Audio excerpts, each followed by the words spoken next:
No worries, no worries. Okay, welcome everyone. Today we're diving into, I think, one of the strangest truths in Web3, that narratives can move market faster than fundamentals. One meme, one tweet, one crazy idea, and then boom, it's suddenly the next big thing. So today I'm joined by two wonderful women in this space. Amanda Cassatt, founder of Serotonin, and Rachel Conlan, CMO of Binance. Please give them a round of applause, everybody. All right, before I dive into the panel, Amanda, Rachel, you want to do a quick intro about yourself to the audience? Sure. My name is Amanda Cassatt, aka Amanda.eth. I led the team that brought Ethereum to market from Consensus when I was Chief Marketing Officer there from 2016 through 2019. And then I started Serotonin 5 years ago. We bring the world's breakthrough technologies to market. Thank you. Amanda and I have been trying to meet in person for a long time. So the irony is, while we both live in different countries, we're actually meeting here at Bali. So very excited to meet you in person. So hi everyone, I'm Rachel Conlan. I head up marketing globally at Binance. Obviously in the very privileged position of driving growth and operations for us. We're operating in over 180 countries in the world, but I am very excited to be here on my first trip to Indonesia. I think one of the areas where we share a lot in common is we are in this industry to simplify and demystify as much as we can to make sure that we are not just celebrating the existing users and the amazing community that has driven it to where we are today, but also helps us bring in what are the next generation users. So one of the things I'm really excited about being on the ground here is learning more about what is driving that at the community and kind of subculture level here in Indonesia. So thank you so much for having us. Thank you. All right. Before we start, I think audience, grab your paddles. You should have your paddle on your seat. Amanda, Rachel, grab your paddles too. I'm gonna start with something spicy. Okay? Agree or disagree that narratives are more powerful than fundamentals in Web3? Halfway. Why? Because eventually the narrative falls apart and the fundamentals come to the fore. We call that the flight to reality. It happens every bear cycle. Okay. So have your fundamentals ready. The narratives won't last, and the narrative should work with the fundamentals. Nice take. Rachel, why do you agree? Look, I think that this industry has been built on both positive and negative narratives that have driven us to this point. You know, we went through a tough few years of a lot of negative narratives, but actually those negative narratives helped us, supported by our community, we strengthened beyond what anyone could have imagined, and that's why we are today. So I'm bullish on narratives. Okay, audience, do you have your paddles? Agree? Okay, now we see where you stand. Let's dive into something fun, right?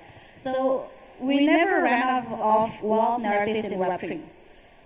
So let me ask, what is the most ridiculous narrative that you've seen recently, but you wouldn't bet against just yet?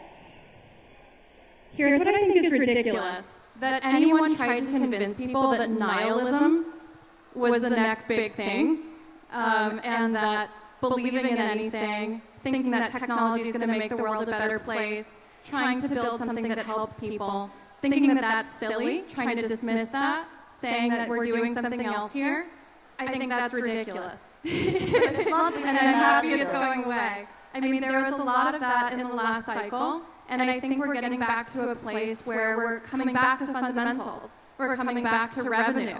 We're coming back to on-chain transactions. We're coming back to real users. And I'm always happy to see us move in that direction and away from kind of cynical assumptions.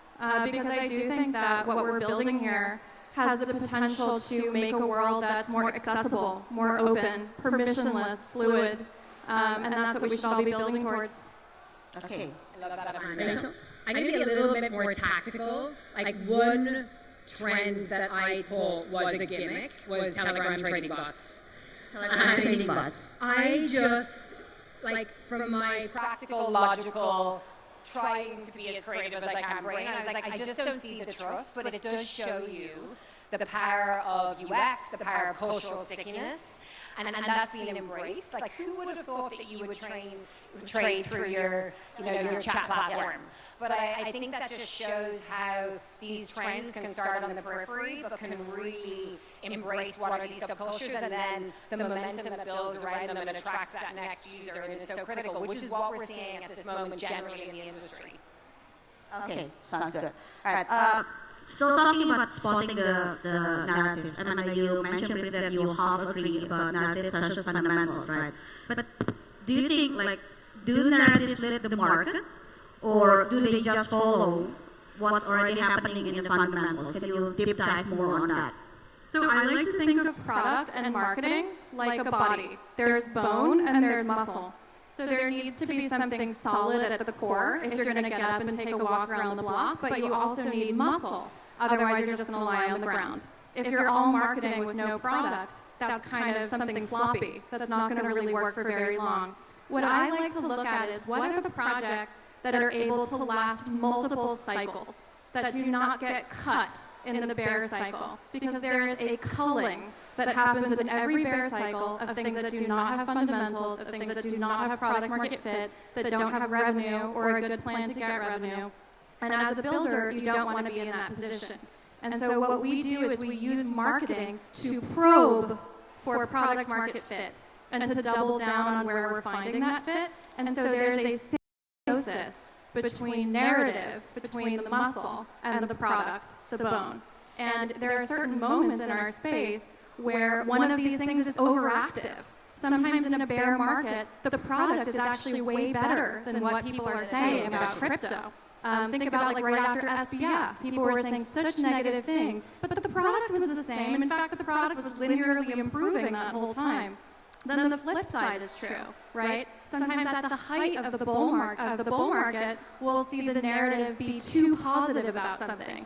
The crypto AI intersection is self-shilling tokens, right? Like we'll see these things that don't make sense. And in those cases, the muscles run away and there's not enough bone. And so we come back to that symbiosis. Rachel, would you like to add on that? Just to build, like, I wholeheartedly agree with you on this point.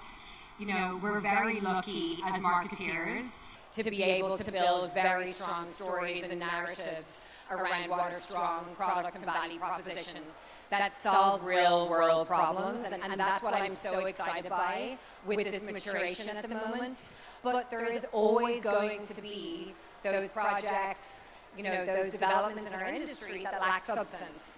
My personal position, I think you'll agree, is they get found out quickly.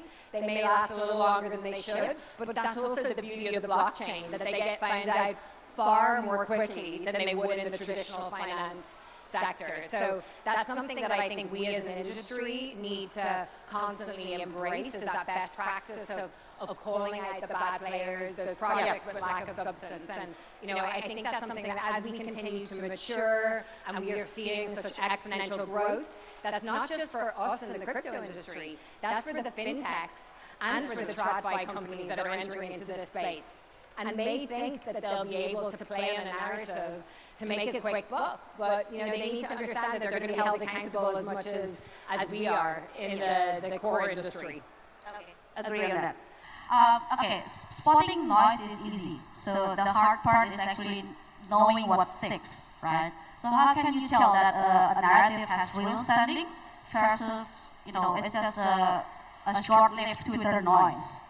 I will give you a really technical answer that's 100% accurate, which is attribution, building a marketing funnel. So ideally, you're able to attribute a campaign all the way down to do what we call wallet-aware marketing, where you can connect the tactic that you've used in Web 2, in the environment, whatever it is, you can connect that down to the level of something happening on chain. Because if we're talking about crypto, eventually whatever you're trying to make happen is going to ramify on a blockchain somewhere. And it is possible with most blockchains, and we do it all the time with our data and analytics team, to hook all of those things together so you can actually do the type of attribution as rigorously as the Web 2 world in Web 3 and understand whether your narrative is actually ramifying to the thing that matters, like driving revenue, like driving real transactions happening on a blockchain. Okay, Rachel, would you like to add something? This is a really interesting point. So, at Binance, we are user-obsessed, but relentless about understanding what the data is telling us. So, to go back to Telegram again, last year, we saw an exponential hit in new registrations because of Telegram games. Because of integrations that we did with Telegram. Yeah. Oh my goodness, that played my dreams. We did I did not sleep. Well, congratulations to you. But what was so interesting about that is we are ready to capitalize on hype trends to introduce new users and to then be able to bring them down the funnel and help understand, like, how do we educate them to enter into other products and to start testing and learning across our suite. What very quickly we discovered over the course of the month was that users were joining for the hype.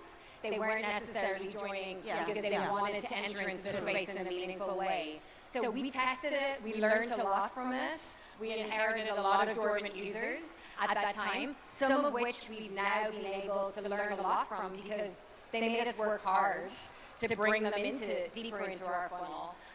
But I think that that's something that we have to, as marketeers, especially in an industry that's growing at the pace that we are at the moment, be willing and open to testing.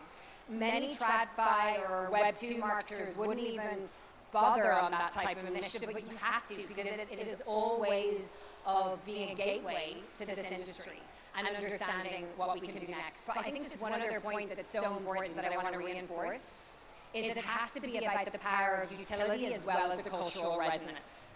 I think the combination of those two is really what's going to set this next generation of projects aside. If they're able to be relevant, capture imagination, but also solve those problems, as I mentioned earlier on, that's where we're going to see this industry continue to penetrate and be much more part of the everyday user's life. Okay, thank you. All right, let's talk about chaos factor, right? So some of the biggest factor, the chaos factor. Chaos factor, the chaos. Like when a narrative starts, it should start with chaos, right? So some of the biggest play didn't start clean. Like sometimes they started messy. So how much should builders? The golden question is this all?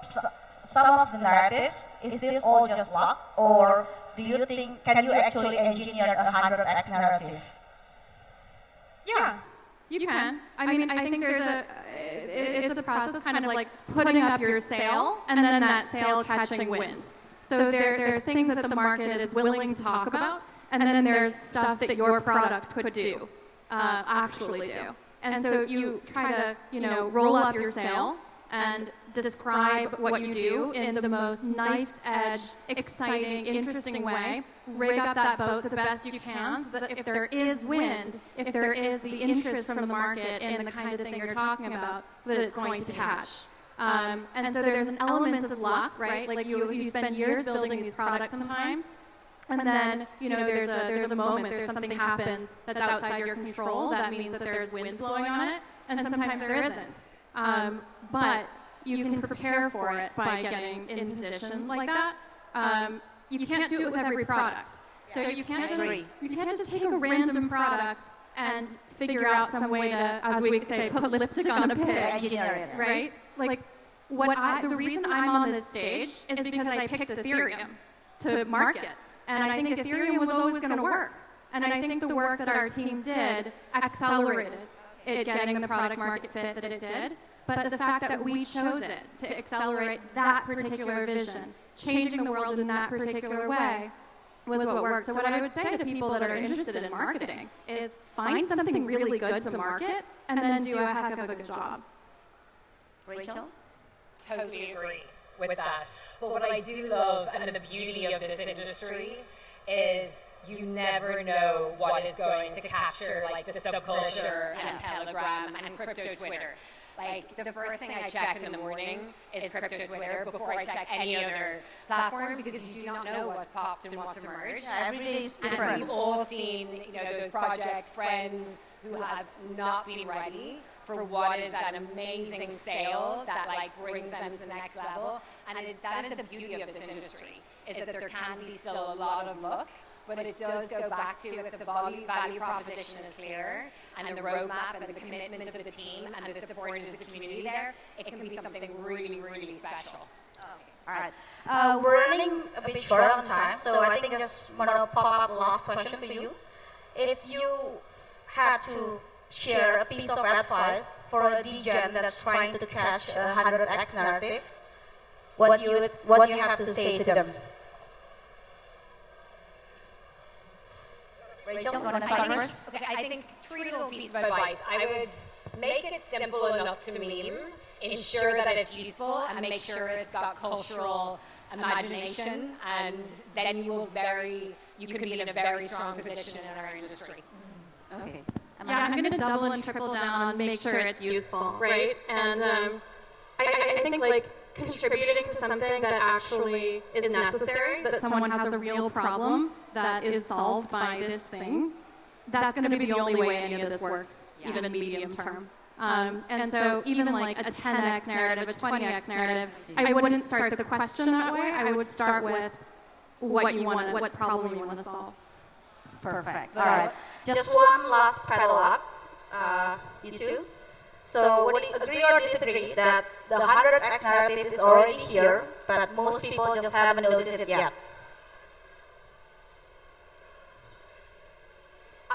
I think the 100x narrative is here. I think people have noticed it. I think whether everyone's ready to take their step in, we've seen TradFi coming in, that's giving us legitimacy to mainstream. I knew when my uncle and an aunt and my father started calling me asking for asset advice was when we were going mainstream, but there still is skepticism. And that's where us as marketeers and any of you as marketeers in this room are so essential in helping ensure that we continue to walk these individuals in and bring that next generation of users in and hold their hands into the space. Hodl gang. Amanda, you want to add something? Yeah, I mean, a lot of things that are currently teeny tiny, well, 100x, there are seedlings of them. I think there's something juicy at the intersection of AI and crypto that no one's figured out. I think there's something in there that'll 100x. I think there's something to the real-world asset tokenization. I think there'll be some stuff in there that 100x's, as even that idea of real-world asset goes away and just everything goes on-chain. All right. Thank you, Rachel. Thank you, Amanda. Thank you, everyone, for jumping in with us. Narrative may start crazy, but they sometimes end up rewriting the playbook. So until the next spark, see you out there. Thank you. Thank you.